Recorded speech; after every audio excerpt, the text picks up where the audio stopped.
Spain once truly dominated the world. You know that magnificent empire image we associate with England today? In the 1500s, it was Spain that held that position. A vast empire stretching from Europe to Africa, from the Americas to Asia.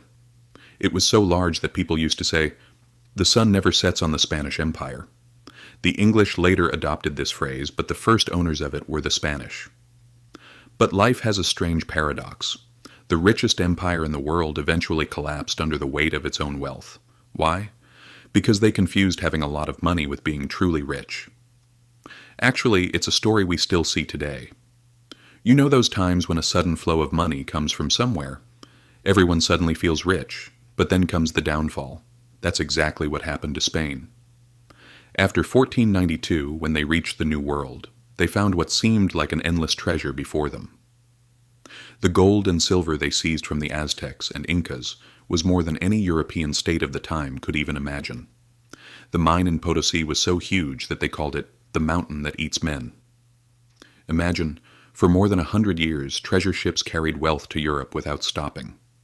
Between 1500 to 1650, Spain received 180,000 tons of silver and 2,000 tons of gold. This amount is more silver than all of Europe had mined in the previous 1,000 years. These treasures didn't just change Europe, they changed the entire world.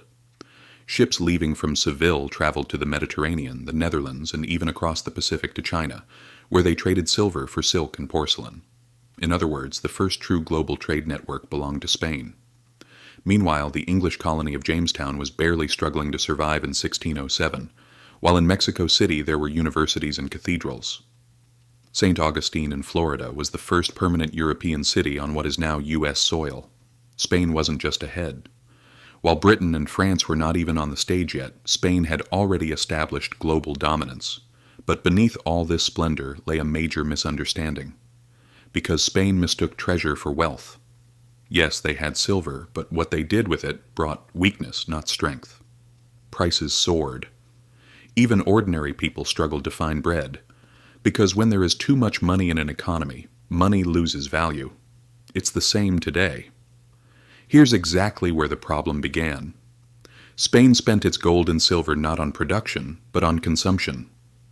Dutch merchants, Italian craftsmen, German bankers, they became rich because Spain was paying them tons of silver for their products.